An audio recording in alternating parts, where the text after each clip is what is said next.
Vou virar o assunto porque o Jamil Chad ele tem horário e ele já está conosco aqui pendurado há um tempinho para falar conosco sobre toda essa situação relacionada a Donald Trump e o impacto disso também aqui no Brasil, né? A gente está observando aqui o mercado financeiro, por exemplo, o dólar comercial segue em alta nessa manhã de segunda-feira, com uma alta de 0,75%, cotado a R$ 5,88. Há aí também toda uma repercussão nas bolsas globais por conta dessas tarifas anunciadas por Donald Trump. Ele vem mexendo na economia mundial, sacudindo a economia mundial com essa aí, talvez uma guerra comercial, não sei se a gente pode tratar dessa maneira. Jamil Chad já conosco. Olá, Jamil, bom dia para você.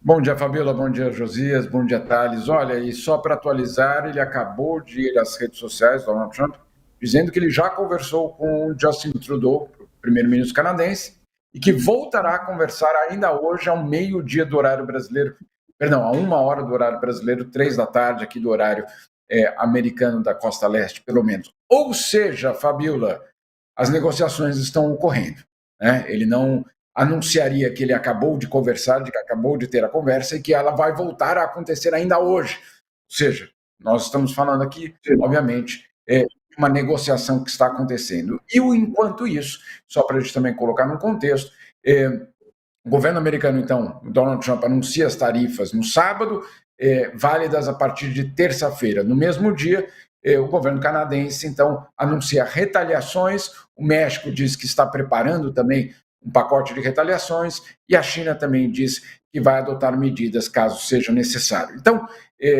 Donald Trump foi adiante com o seu plano, sua promessa de campanha, mas o que também nós vimos foi, pela primeira vez, de fato, uma reação, não só uma reação, eu diria, emocional, mas uma reação coordenada desses países para dar uma resposta. Uma delas aconteceu hoje também na segunda-feira, quando a província de Ontário, no Canadá, é a maior província em termos comerciais, perdão, em termos econômicos e também em termos de população, anunciou que estava rasgando, foi essa palavra que foi utilizada, rasgando o contrato com a empresa de Elon Musk, a Starlink, claro, para o acesso à internet nas zonas mais remotas ali do estado canadense. Então, essa é a situação de hoje.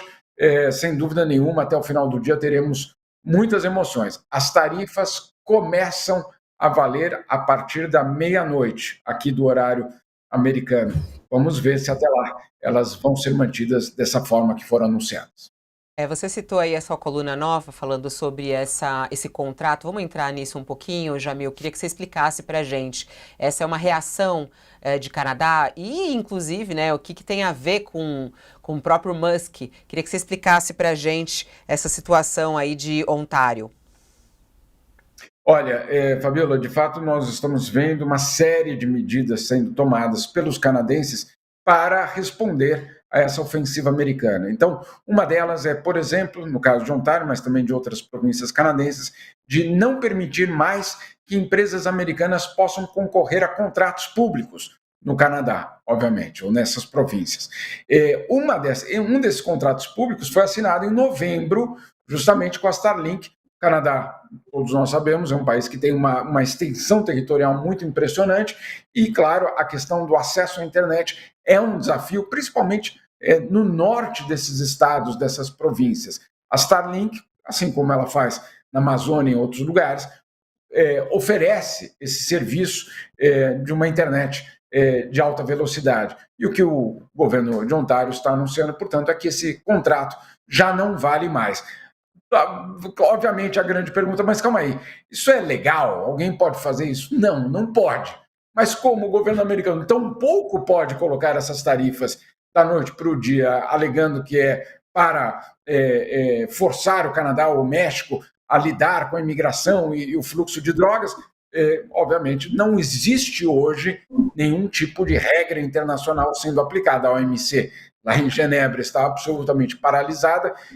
O que nós vivemos é uma lei da selva, no qual cada governo, aparentemente, pode colocar e adotar a regra que achar necessária para retaliar o outro. O grande problema, e é como é dito de uma forma muito clara, essa história de olho por olho é a situação mais perigosa para a economia mundial.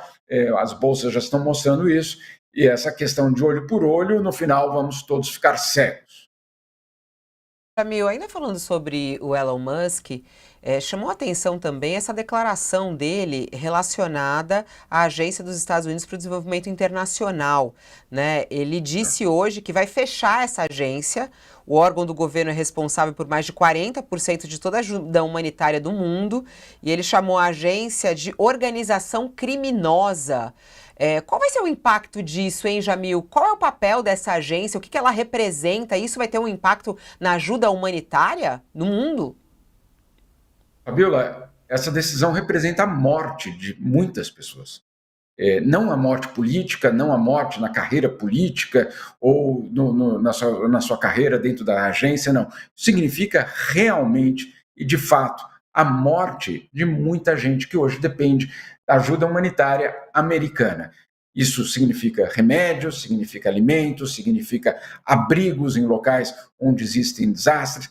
Obviamente, Fabiola, não vamos ser inocentes aqui, os americanos não dão esse dinheiro, a USAID não existe para fazer o bem à humanidade, como um gesto de, eu diria, de generosidade. Não, os americanos fazem de uma forma muito concertada, muito coerente e muito organizada, garantir essa ajuda humanitária em troca, obviamente, de alianças políticas, de um favorecimento naquela região do mundo para suas próprias empresas, ou seja, é a instrumentalização, sim, da ajuda humanitária para defender os interesses nacionais americanos, sem dúvida nenhuma. Né? Então, não vamos ser aqui inocentes, não é uma entidade de caridade, é uma entidade política. Agora, o que ela significa se ela desaparecer, significa sim que muita gente vai morrer.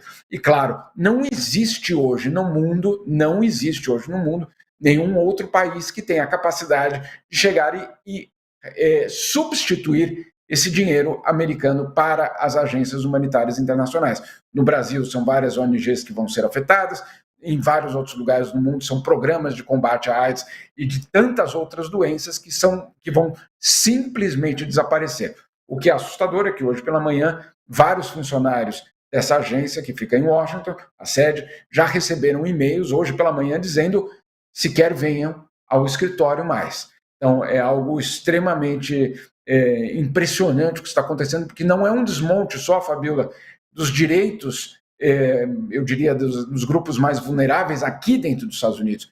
É um desmonte generalizado em todos os lugares do mundo e que vai ter um impacto muito grande. Agora, claro, qual que é a grande ironia disso tudo? Olha, nós não queremos imigrantes para cá, nós não queremos refugiados para cá, mas nós não ajudaremos aqueles países, aquelas regiões do mundo onde a fome, a guerra e tantos outros desastres acontecerão. Você quer que essas pessoas migrem, então, ou fiquem para morrer?